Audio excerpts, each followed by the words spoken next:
Today we have Clayton with us, one of the founders of a new political party. And so I want to thank Clayton for taking the time out of his very busy day to come and spend some time with us and talk some politics, what's going on with the Trump administration, some world events, etc. Clayton, thank you so much for being here. If you want to give a brief introduction of yourself and the political party, American Congress, I'm very excited to dig deeper into this. Absolutely. Thanks for having me, Mike, and pleasure to be introduced to your audience. Like Mike said, my name is Clayton Cuteri, and I'm a four-time business owner. I'm a vice president of engineering at Mars Social, and I am the Secretary General of the American Congress Party. And what we feel is that politics no longer serves the people. In short, we're going to probably dive deep into it, but high level, we're no longer being served, whether you're a Democrat or Republican. Nobody cares about us. So, my belief is become the change you want to see in the world. So, pulled my bootstraps up, if you will, took care of my own life, got my house in order, and now it's time to start the journey to become president of the United States. And American Congress Party is going to be the vehicle to do that. So, for people who don't know what the American Congress Party is, I went through the website and I did some research on it. Plus, I've watched a ton of your videos, guys. If you haven't gone and checked out his Instagram and stuff, you got to go and check him out. It's I'll leave a link down in the description, but I really like the platform. To me, it seems like it's kind of a combination between libertarian and like a liberal Democrat kind of had a baby, and it kind of like took the best of both of those political ideologies, and put them together. Did I butcher that, or am I kind of close on that? Yeah, I'd say it's a fair estimation. So, what's the main objective? Like, I mean, we have a ton of problems in this country right now, especially when it comes to the politics. I think the first thing that should be addressed is why should anybody go and vote for the American Congress Party, something that is so new to the political spectrum in the United States, when we've seen time and time again, like the Green Party doesn't work, the Libertarian Party, it doesn't work. These smaller parties that try to compete against the juggernauts of the Democratic Party and the Republican Party really have no shot at getting a general election, of any major position. Like, you could get a few House seats maybe here and there, but even a senator is really, really difficult, even for independents. So why is this one going to be different? Starting off strong, huh? I pull no punches. No, I love it. Hey, punch as hard as you like. I There's a lot wrapped up in this question.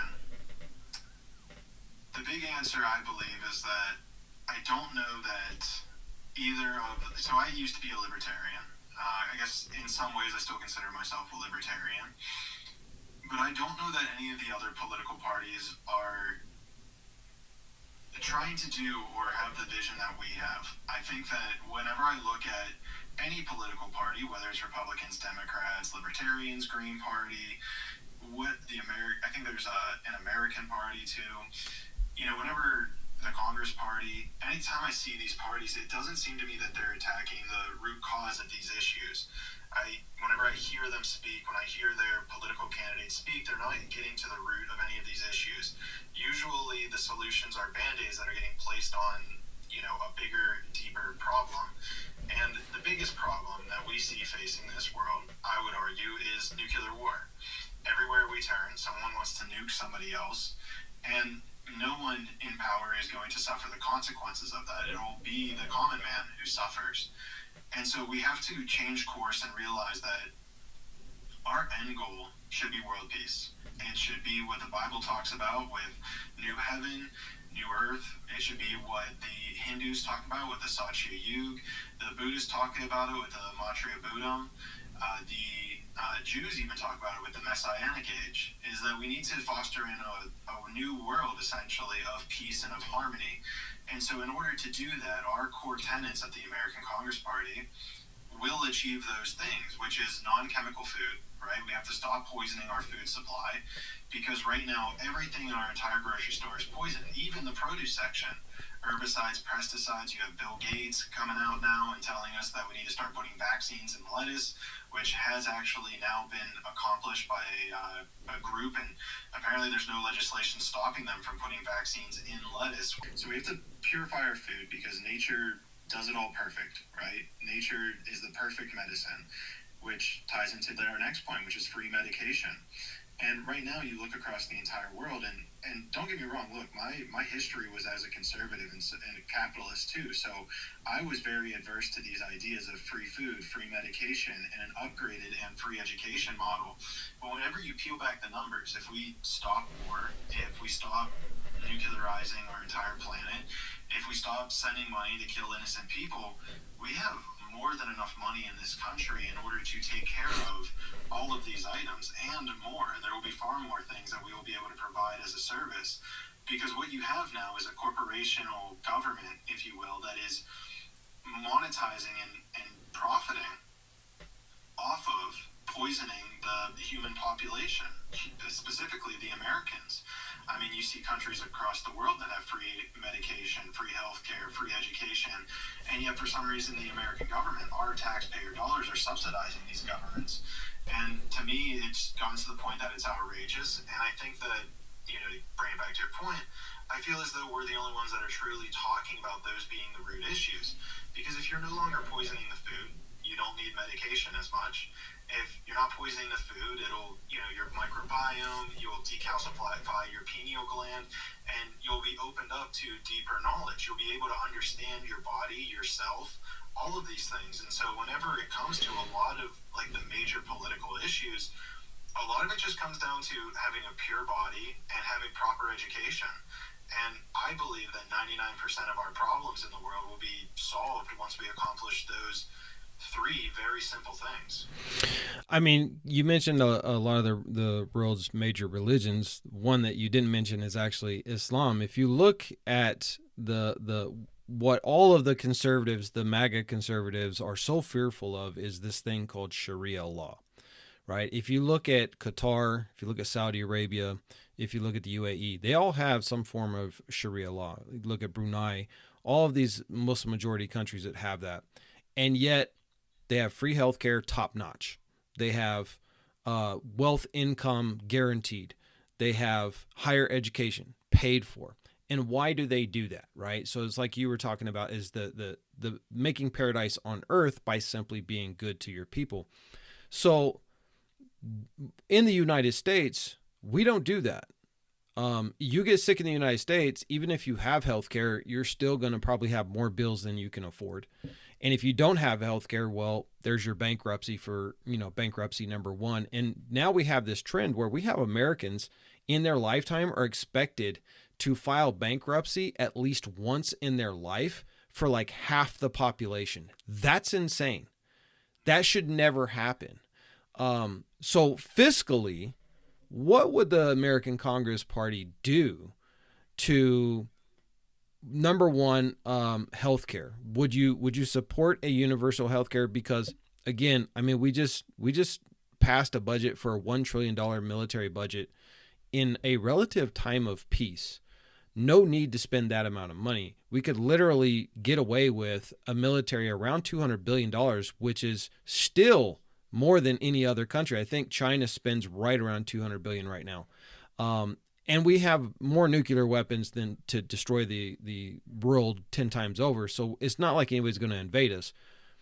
If we were to spend that $800 billion on free healthcare, top-notch healthcare, and then reining in these corporations, and listen, I'm no raging liberal.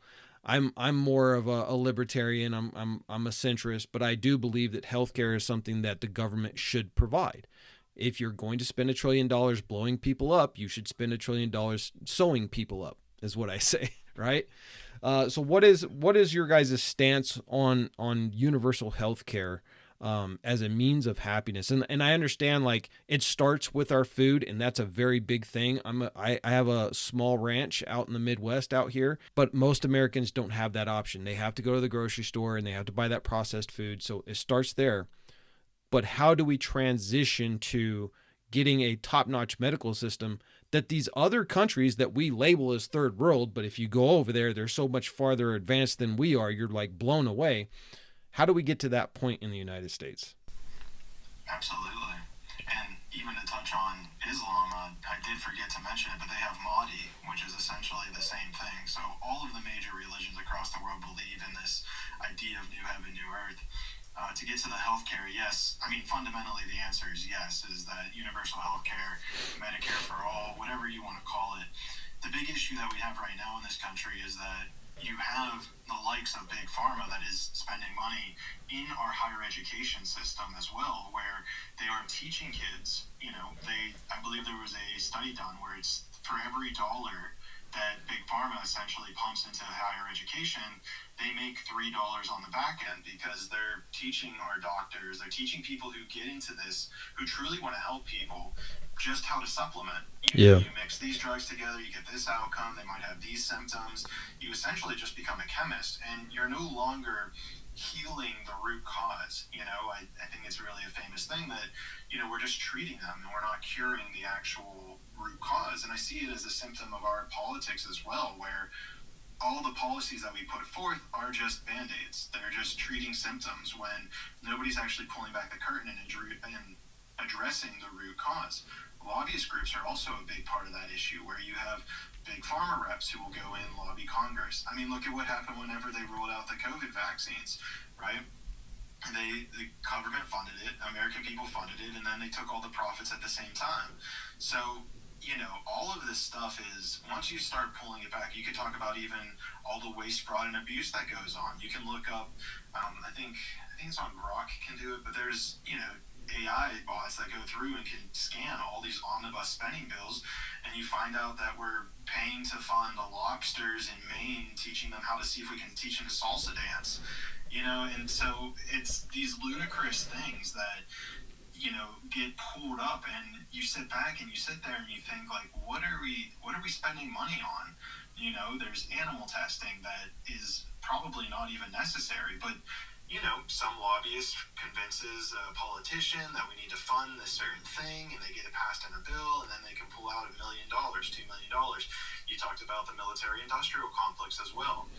We just recently, Trump was just bragging that he upped the NATO spending to 5% of GDP for countries. And to me, it's like, why do we need to spend more? And I think that maybe he's confused, maybe Trump's confused about it. I'm not sure, but even recently he starts talking how, by going to war, by killing people, it's creating peace. And I find it to just be one of the most backward things in the entire world. He talks about it in terms of Iran. He talks about it in terms of Israel and Gaza, how, he was just in front of, I think it's Knesset or Knesset. The Knesset, yeah. Yeah, how, Bibi knows how to use these weapons. He knows how to basically kill people. And it's like, this is what created peace. And I just find it to be one of, the most backwards, kind of like flip-floppy, irrational things. And maybe he's confused. Maybe he actually believes that. I don't know. But the important thing is that it's not necessary. The common people of Israel and of Palestine don't want to be fighting each other. I would consider, I think there are elements of Hamas that are terrorist organizations. There's elements of the IDF that are terrorist organizations. It's just legalized terrorism, if you will, if you're a government versus someone who's a resistance group. So to me, you can look at all of these militaries, all of these, even if you want to call it a resistance group, they carry out acts of terrorism on the civilian population, and then there's no repercussions for the people at top. I mean, Trump again was telling the president of Israel that he should pardon Bibi Netanyahu, and you got to sit there and just be like, what's going on? Like, it makes you feel as though you're taking crazy pills, and the reality is, they're either super confused or they have a dark agenda, and so I'm not going to sit here and judge them either way. That's not. I will. Yeah, I think they I have a higher power, but I will, just because I look at Donald Trump and the things that he says. He is a master manipulator. This is one thing that Donald Trump has always been. If you go back and look at his entire business career, his TV show, everything, Donald Trump is all about manipulating. And the way that he does that is he'll say the most outlandish things, which then distracts you. It's an old magician trick, right? So you create a distraction while you're actually performing the trick over here, but everybody's focused over here. This is what Donald Trump does. So a perfect example is today we have a Supreme Court that is going to be ruling, and I don't know as the recording of this if they've already done it or not, but they're going to be ruling on a case out of Louisiana to basically nullify the Voting Rights Act of 1965, which means that all of these southern states can now redistrict the crap out of all the black neighborhoods so that every black neighborhood is cut up into 10 different pieces, and then you have the rural whites being the majority so that the Republicans pick up 20 to 40 seats and we live in a single party dictatorship for the next 2-3 decades, right? Nobody's talking about that. I've made videos about it. A couple other people have made videos about it. It was a little blip on ABC News and Apple News, but that's it. Nobody's talking about how serious this situation is. If they rule in favor of these white people who are claiming discrimination because of the Civil Rights Act, saying that their votes aren't counting because they live in an all-black neighborhood, well, if you don't like that, move out of the black neighborhood. But the reason why they instituted that is to make sure that black people had a voice in this government. And now they're going to ex-nay that. So Donald Trump has created all of these distractions and nobody's talking about what is happening. So I don't think Donald Trump in any kind of way doesn't know what he's doing. I think he knows exactly what he's doing. And he's been doing it because his character has not changed. He's older and he's a little bit looser and slower now than he used to be. He used to be more crisp and sharp with this stuff. But he still knows exactly what he's doing. Distract, accomplish. Distract, accomplish. Now, what he's accomplishing is devastating for the democracy of this country, but he, by no means, in my opinion, is unaware of what the consequences of what he's doing because he's doing it. Yeah, it's a good assessment. I can see that as well. And when you see top news headlines, right, it's usually not the news that they want you to be aware of. Right? Yeah. It's only what they want you to be thinking of, and usually there's something else going along in the back end. And it's a good point because I remember when, we had, I think it was like a school shooting, and then there was something else that happened, and then it was Charlie Kirk assassination, and, 3 things in a row. And it was whenever Israel was going out and essentially just massacring Gaza, they were bombing Qatar, so you very quickly forget about Qatar, you very quickly forget about all these things, you forget about the school shooting, and so it's to create that mass hysteria. So I can definitely see that being a legitimate thing that you're pointing out. And speaking about Israel, they've already broken the ceasefire. They bombed an area in Gaza today, killing like 15 people. Like, so much for a ceasefire. But I mean, you expect that out of Israel, and this isn't anything to be like anti-Semitic or anything about Jewish people, but if you just look at the history of that government, they have broken every single ceasefire and treaty that they have ever signed since the beginning of their existence. So when they say that they're going to sign this ceasefire treaty and they're going to back out and they're going to stop bombing and all that, sure, they may not be bombing 500 times a day, which is what they've been doing for 2 years. Maybe it's only 2 or 3 times a day, but it's still violating the ceasefire. So, and we talked about terrorism in groups being labeled as terrorists, this and that. The funny thing about that is who gets to decide that? Because the current president of Syria right now was labeled by the United States and Israel and all of Europe basically as a terrorist. Now all of a sudden he's not a terrorist. Afghanistan, we fought for 20 years against the Taliban. They're terrorists. Now all of a sudden you got reports that Trump is talking to them about leasing the air base there for $1 billion a year to pay the Taliban. Well, I thought they were terrorists. Oh, now they're not terrorists because we want something from them and they're in power, right?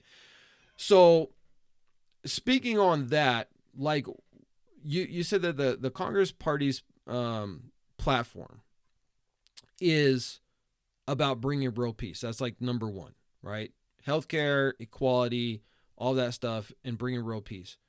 So when you're talking about this Israel-Palestinian conflict that has been going on for decades, where Palestinians are routinely moved out of their homes, I have many Palestinian friends. It is such a one-sided conflict right? If you can even call it a conflict. I mean, literally, you have F-35s against guys with parachutes and a paraglider. Like, that's not a conflict. Okay, that's a prison break. That's not a conflict. Um, but what would you guys do differently in this situation? Because for the longest time, the United States has done whatever Israel has wanted it to do. Even cover up the USS Liberty and try to put that to bed and not have an investigation when they sunk one of our ships and killed many of our sailors. What would you guys do different? Yeah, what's speaking to me is to share a story on this. I have a my mentor. He's a Chola. A prince of the Chola dynasty in India, and he's someone who's kind of given me all this knowledge, spiritual knowledge mixed with like political knowledge of how people come to power, how the ruling class continues to maintain rule over the world. And one of the stories that he told me is that he went to the border of Pakistan and India. So it's just like they're just always fighting each other. It would be if America was right beside Russia. You can think of it that way. We would always be at war. So you can think of it like a Ukraine Russia thing. So he goes to the border of Pakistan and India, and he is telling me about how he's making friends with both sides. He's making friends with the Pakistani army and the Indian army. And he told me that like he'd just be friends with them, then he'd leave, and then someone gives them an order, and they start killing each other. They start fighting. And for the longest time, it didn't make any sense to me at all. I'm like, how can these people? Because he had pictures of this, of them sitting at tables together, eating food, being friendly. But then an order is given, and they start fighting each other. They start literally killing each other. And it took me so long to understand that the way that he would describe it is this. We have to realize that everyone's doing in this world what they have to survive. Even if you're an army member, even if you're a member of the IDF or a member of Hamas, maybe you're making money somehow. All right, you can look at Afghanistan. We gave them $80 billion of military equipment, and what you have to realize is that a lot of these soldiers, if they're not a resistance group, then they're being paid to do what they're doing because maybe they don't have another way to make money.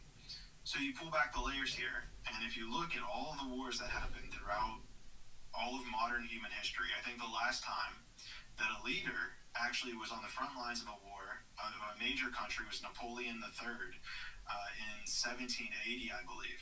Since then, no leaders have ever 1780, maybe 1880. 1880 sounds more right. The point is, though, is that nowadays leaders are nowhere to be seen on the military front.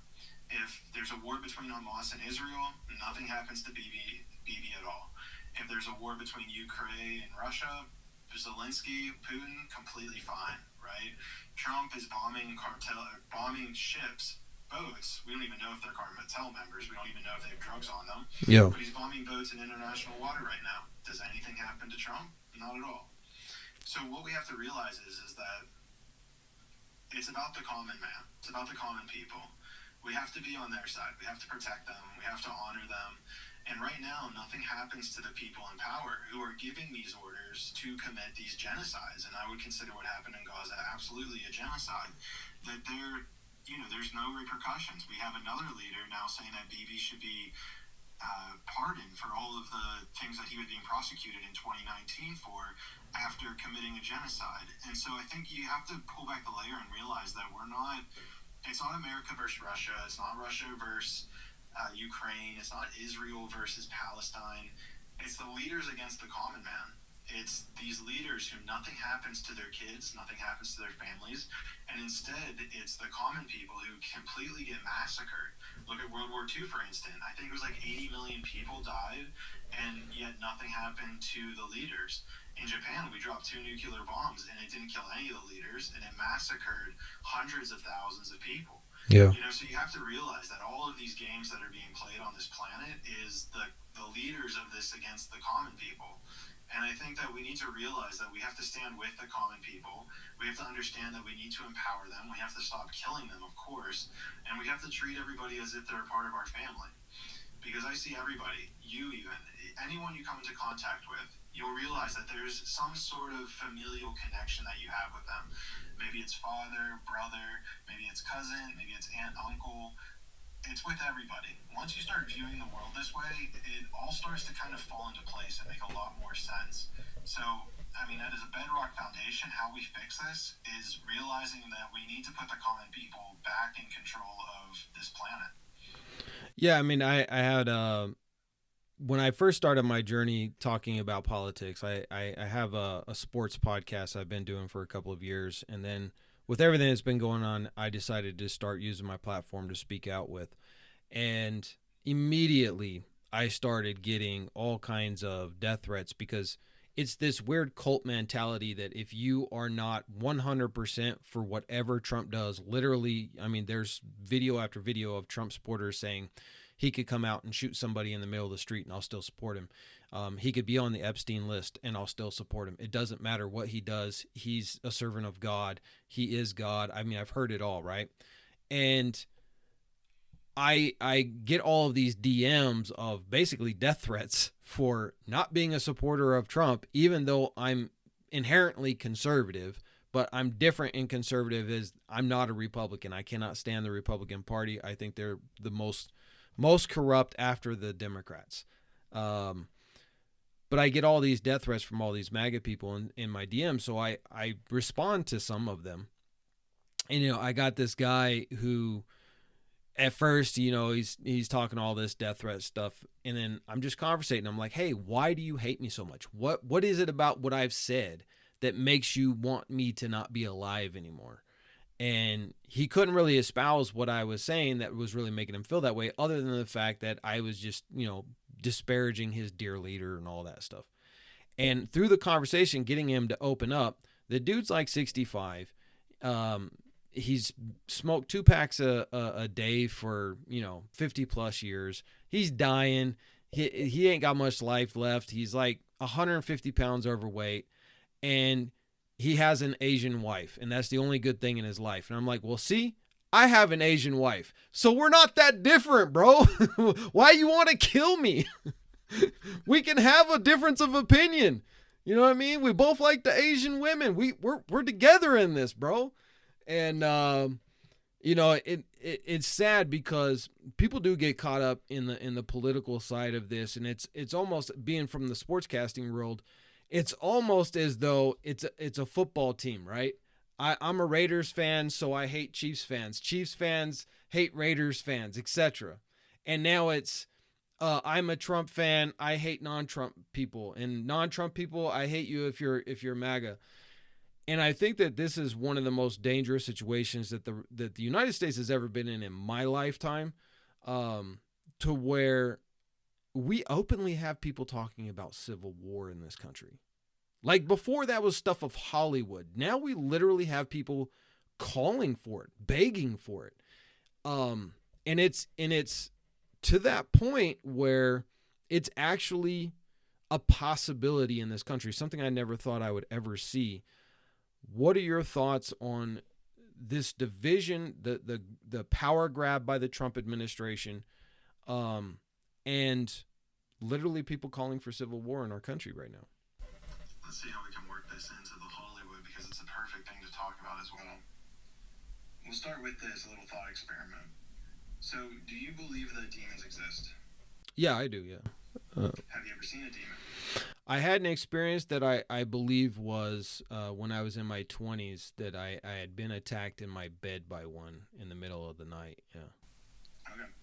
So, what's happening is that I've I've asked people this question all the time. Everybody says demons exist, but they have kind of like maybe I've been attacked by one, or sometimes people are like, no, I've never seen it.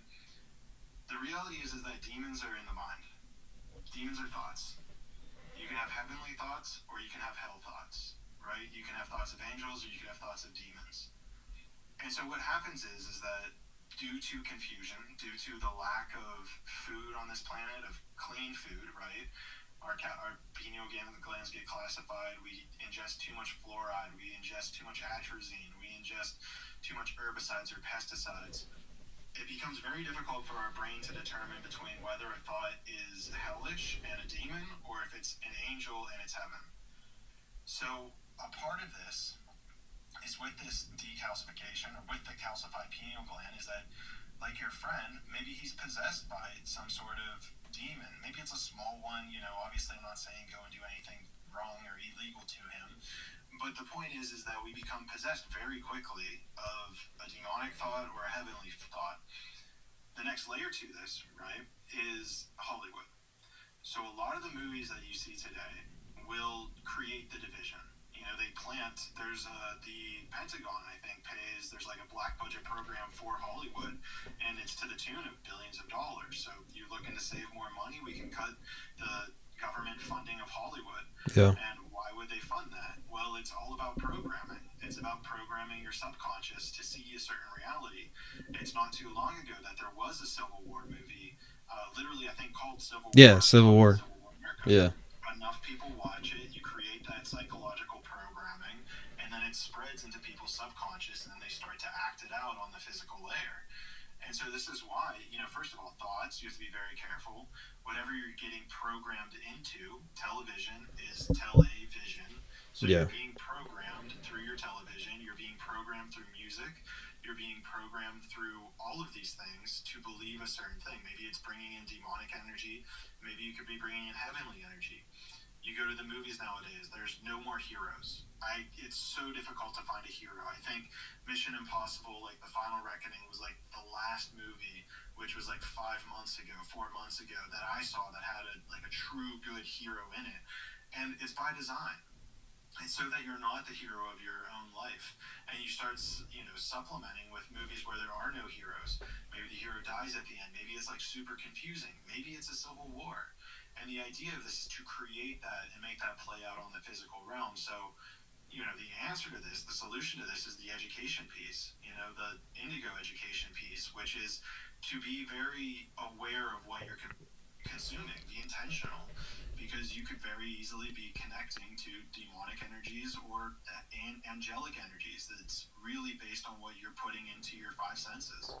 And I see what the Trump administration is doing, and basically whitewashing America's history. Two things that had a massive impact on my understanding of American history, was when I was in college doing U.S. history. My first U.S. history 101 class had us read a book called "Bury My Heart at Wounded Knee." And if you have any of the viewers have not read that book, I highly recommend getting your hands on it and reading it, because you will have a completely different understanding of what the American government did to Native peoples in this country. It is not an easy read. It is a very difficult read. There were times, and I was doing this at 20, 21 years old. I was reading this book, and it would just bring tears to my eyes and just make me feel ill and sick to my stomach. And this is all factual based, documented atrocities that we did to Native Americans as Americans. Our ancestors did as white Americans. And then a movie that I went and watched when I was, I think, 18 maybe, called Rosewood. And this is a true story about a black thriving town post Civil War. Um, and they were annihilated over a white woman falsely claiming of a black man of sexually assaulting her. And all the whites from all the neighboring towns came together and just slaughtered almost all of the black people in this town. And then it turned out that she was just having an affair with a Freemason white guy, and she didn't want to get caught, so she claimed sexual assault and blamed it on a black guy. So those two inputs into my early adulthood really changed my understanding of the world and how quickly evil can spread, right? From one lie from one white woman caused the death of countless black women and children. From one lie, people saying that God promised me this land 3,000 years ago, so you all have to die or leave, is caused all of this bloodshed and hurt and pain in Palestine. Um, and then the same thing when you look at how white people's minds were shaped about Native Americans back in those days. by the media, which was newspapers at the time, was that they're all savages. They have no soul. They eat babies. They eat dogs. Like all this same dog whistle stuff that you hear coming out of politicians today on the right. Same thing that was being spread about Native Americans.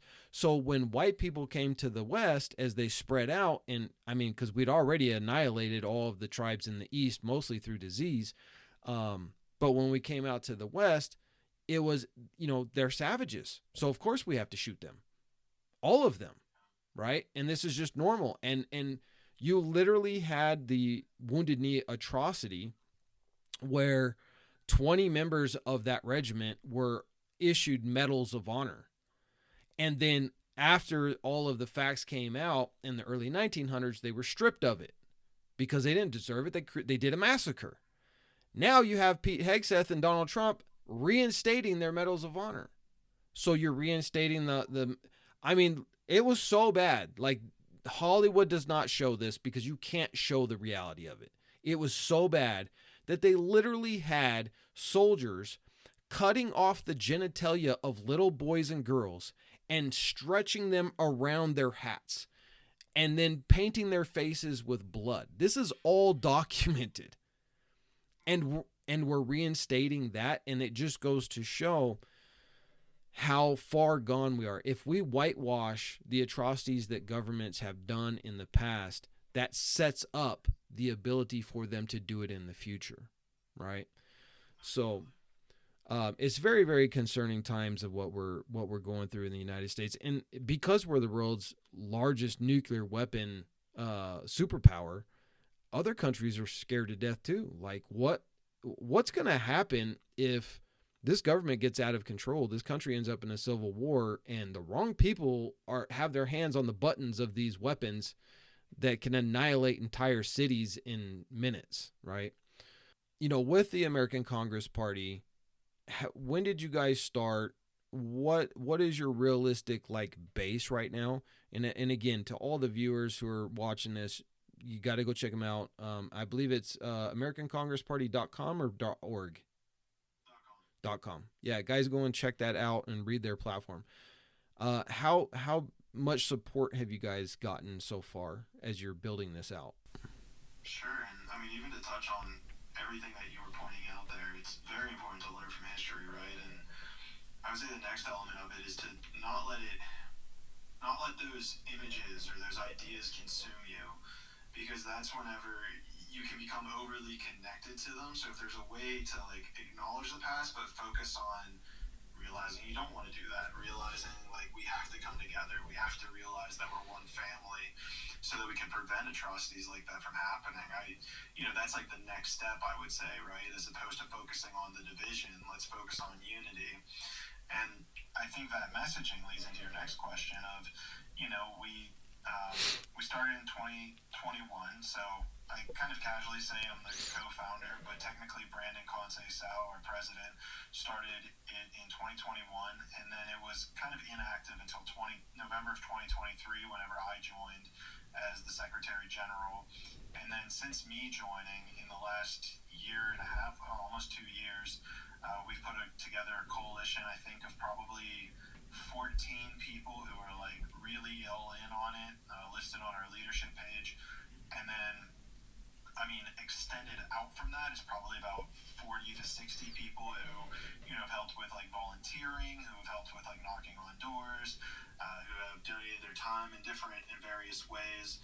And then, from there, I ran for Congress in Pittsburgh, PA 17, U.S. House Representatives. And I think I got about somewhere between 150 and 300 votes. And that was kind of just like my rough estimate from who people I talked to. I don't know that they, because I was a write-in at the time. So, I mean, the trajectory, you want to talk about momentum and trajectory, the amount that we have scaled up in such a short period of time, to me, is very promising. I think that, you couple that with, I think on Instagram, I have over 117,000 followers, and that was before.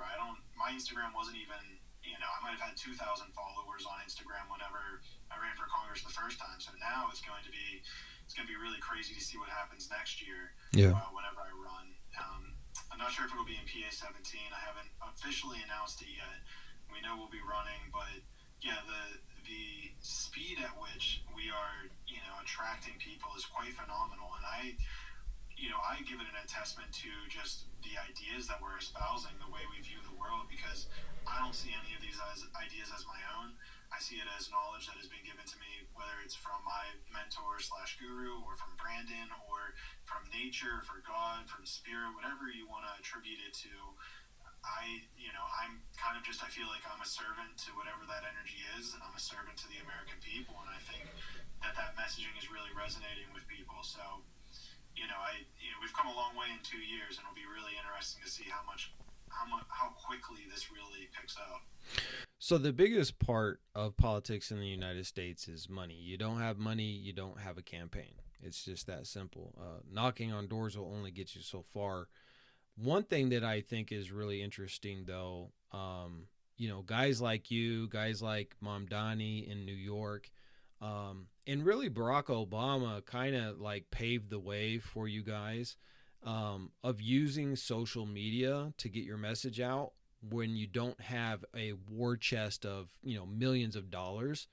And like the when you go to your Instagram and stuff and you see all of the videos and stuff, um, I think it's resonating with a lot of people. This is why Mamdani came out of nowhere, because he was just he mastered it. He didn't have any backing. The Democratic Party won't even back this dude.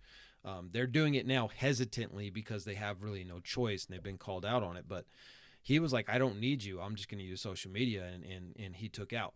Now, one thing that's very important to that is in New York, they have a voting system where it's one, two, three, right? So this is my first choice, but if they don't win, then I want my vote to go to my second choice. And this is why Mamdani was able to sweep the primary the way that he was. If it had been like a normal situation, he probably wouldn't have been able to make it because the other guys had war chests and stuff, and he didn't. So I don't know about Pennsylvania, if they have something like that where you can rate your choices, and then if your guy doesn't win, your vote goes to the next one. But I think that this is something that the United States as a whole, especially with the presidential campaign, so that we can have more than just two choices, because it's always choice between bad or worse, and sometimes worse or worse, right? It's like that movie back in the day, Dumb and Dumber, right? Um, would you guys support changing the voting laws, particularly with the president, to where it's a rate my choice vote? So if candidate A doesn't have enough votes, then I want my vote to go to candidate B. Because if that had happened, Bernie Sanders would have been president 8 years ago or whatever it was, right? He had the support, but when you talk to Democrats, they say we didn't vote for him because the Democratic Party said he can't win. So we didn't vote for him, but we wanted to. And so that restricts people's voting. Is that something that you guys would support implementing, and if you get into Congress, that you would support? Haven't really thought too much about it. I'm open to it. It's not a no. It's not a, I think it would be interesting to look into. Certainly. I don't have really a strong opinion either way.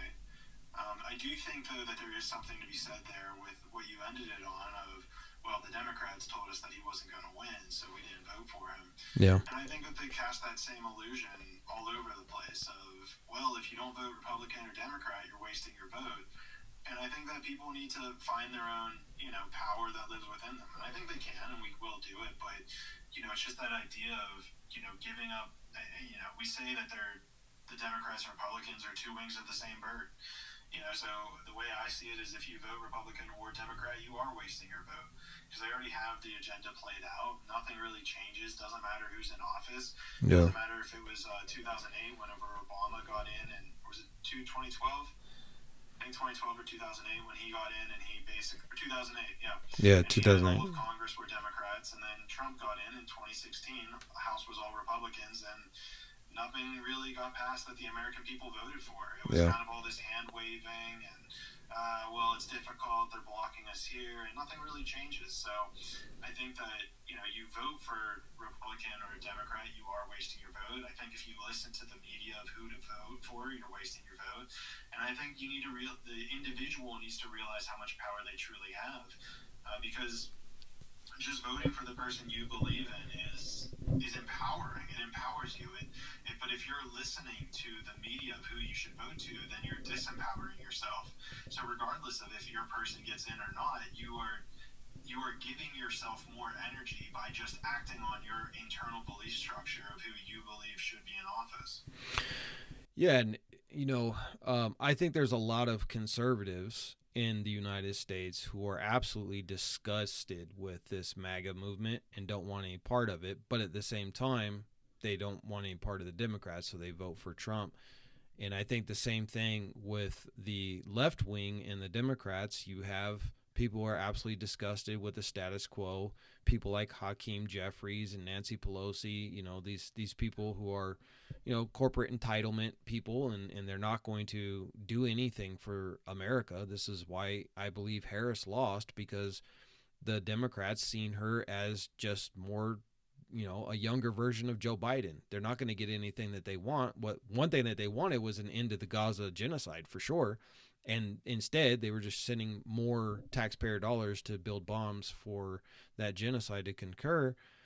So we need that outside uh, people that can take on these parties. Guys like what Mamdani has been able to do in New York. Everybody said this guy has no shot, no chance. He's an immigrant. He's this, he's that. He used to be a rapper and blah blah blah. And he's got New York citizens fired up and ready to vote, despite the fact that everybody said he would never get there.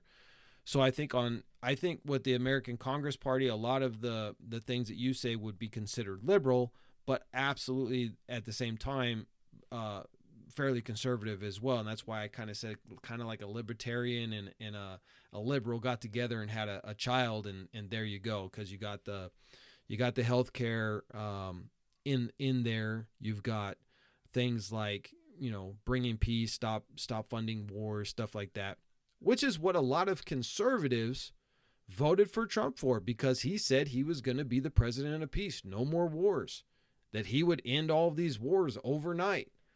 And he even went to the Muslim community in Dearborn and was like, yeah, these are great people and all they want is peace. And, if I'm elected, if they vote for me, I'm going to end the war in Gaza, within 2 weeks. It'll be done. Well, yeah, you could have done that 9 months ago. All you had to do is tell Bibi Netanyahu, we're not sending you any more weapons. Stop shooting right now. And in fact, we're not going to defend you if Iran starts sending over hypersonic missiles either. So you're on your own, or you stop the genocide. One of the two. Which one are you going to do? Oh, you're going to stop? Yeah, that's what we thought. That's true leadership. That could have happened, but it didn't. So I think it's very integral that the United States has a multi-party system, more of a parliamentary system, because this two-party system that we have now, once the Supreme Court allowed corporations to become people and be able to lobby, it's over. Like we have to tear down the system and rebuild the system, because now the system is completely corrupted with corporate and PAC money.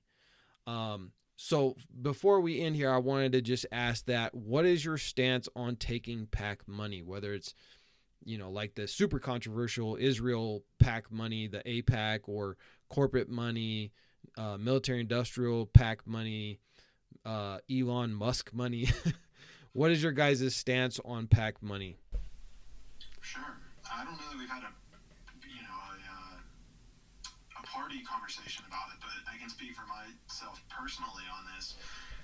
I'm a big student of history, and if you take a step back and you look at what happened with the banking cartel that essentially got set up from the Rothschilds over Yeah. in Europe, what you'll find is during the Napoleonic Wars, Napoleon went out and started taking money from the Rothschilds.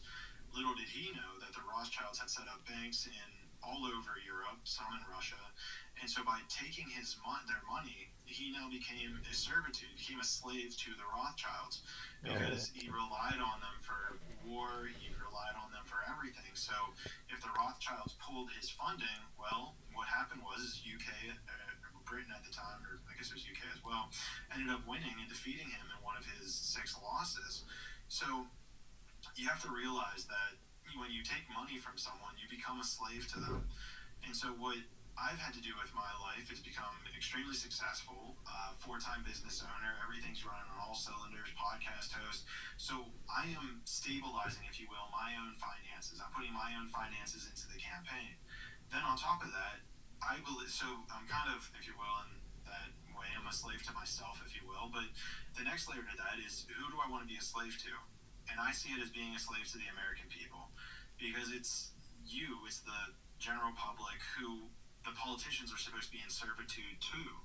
And what you see right now throughout all of Congress is that they're in servitude to foreign countries, they're in servitude to corporations like Citizens United, how you mentioned that. And so we need politicians who are slaves to the American people. And so I see it as, the donations that are there. You can go to AmericanCongressParty.com/donate, I believe, and you guys can donate. If that's one way of like getting involved, if you will. But I see it as being super important that we have politicians who are slaves to the American people, because that's how our government is supposed to run. That's how it's supposed to be super efficient, and we need to remove, to the best of our ability, remove as much money as possible from its influence. Well, corporations' money or foreign government money from influencing policies and laws that are being passed in Congress today. I think it's a huge issue, and the American people are suffering because of it. Because the Congress is not afraid of the American people; they're afraid of corporations, and I see that as being one of the biggest issues that we have in our country today. And not even just corporations, but foreign PACs as well. It's a massive problem. Um, like everybody does talk, and rightly so, about APAC and the Israeli lobby. APAC is just like the number one that everybody talks about because it's the most familiar. But there's hundreds of APACs for Israel in smaller situations. The ADL is one of them as well. Um, but imagine if we had a pack like that for Russia or China in Washington D.C. People would lose their minds, right? But we make everybody else except this one country register as foreign agents, and that's why they have ambassadors, right? They shouldn't have a lobbyist group. They have an ambassador. If they want to talk to our government about something, the ambassador goes to his reciprocating partner in our government, and they have a conversation.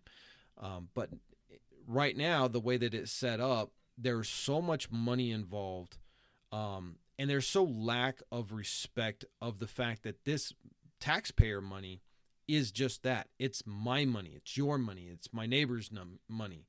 And then they just go and just freely give it away to whoever their buddy is. Like right now, I broke a story this morning, $40 billion to Argentina, who just stabbed the United States in the back by exiting all of their tariffs on Chinese soybeans. So now China is able to go and buy soybeans from Argentina for a third of the price of what it would cost them from the United States. And now we have farmers who have soybean rotting in their fields because they have no Chinese customers to sell it to. And why? Well, because the president is a dear friend of Donald Trump. So he's going to bail out his friend in Argentina with $40 billion of our money. So I think that there's a lot of things that need to happen within this country, government and political and economic wise. I don't pretend to have the answers, but one thing that I think needs to happen is I think it should just be illegal to have any corporate PACs or foreign PACs, period. Like they should just be illegal. Most countries don't allow that. Like a lot of European countries, they don't allow that because they know the corrupting factor that it's going to have. And I think what it would take is a new party, something like what you guys are trying to build. Because if you're relying on the Democrats or Republicans, it's not going to happen. I mean, you can't even. Republicans railed about the Epstein list, all the Republican MAGA conspiracy theorists, and Clinton and all of this stuff. Epstein. And then now it's there, and Trump won't release it, and the Republicans are actively blocking it because they know that not only is Trump or Clinton on there, but Trump's on there as well as a bunch of other billionaires that they want to protect. it just shouldn't happen. So we need to tear down that system to where, listen, if it, like, the average citizen can donate up to $100. That's it. They can't donate a dollar more. So the more average citizens who want to vote for you, that's how you're going to win the money game. And then every, say, if you have like I don't know, a petition for your district, and you get 10% or even 5% sign up on a petition for you to be on the ballot, well, you get equal airtime on America's broadcasting networks like ABC, NBC, CNN, and they have to make that equal. They have something like that, but it's not actually adhered to. So there's a lot to happen in the United States. I'm excited to see what your guys' party and what you guys are building over there can become. I think it's needed. And I definitely support what you guys are doing, and I encourage everybody to go and check you out. Man, I just want to thank you so much for coming on the show, spending your time. I know you're extraordinarily busy. We've been trying to hook up for a couple of weeks now. But I really appreciate you being here. Any final message for the viewers of what you want to say going forward as we head out? Yeah, well, I appreciate your time, Mike. Thank you. I can hear in your voice, definitely a genuine guy. So I'm sure you've put together a very solid audience. So it's an honor to be speaking in front of them. And I would just encourage people to become powerful in their own life. I don't think that you can affect change until you change your life. If your house is in order, you're taking care of everything. And so what I encourage everyone to do is go to my podcast, Traveling to Consciousness, and within there I release Indigo Education podcasts, which will give you the knowledge that helped me go from being in debt to becoming a millionaire in a very short period of time. I think it was like 2 years. I was about 10K in debt, met my mentor in India, who's, again, the Prince of the Chola dynasty, and it's all knowledge he's teaching me. And so I pass that on to you guys, and it's very empowering because I don't believe that I can do this alone. It's going to take all of us. And at the end of the day, I sit back and I try to think about, what leader I want to be. And I wants to be a leader that empowers people and doesn't take their power away. So I truly encourage everyone, follow your heart, follow your inner eye, do what feels right to you, and give the Indigo Education a shot. Give it at least 6 months to try out the techniques and the ideas. And if it doesn't work, I mean, then you'll be the first person I've heard that it doesn't work. So, again, Mike, super grateful. Like you said, we've got the Instagram, Clayton Cuteri, the website, American Congress Party. And, just become a leader in your own life and watch how that transforms the world. So that's kind of the best message I have for people. But, Sweet. yeah, thanks. Yeah, absolutely. All right, guys, check him out. Definitely want to go over to his website. All the links are going to be down in the description if you guys are interested in checking that stuff out. Again, big thanks to my guest today. And as always, knowledge is power, so stay informed.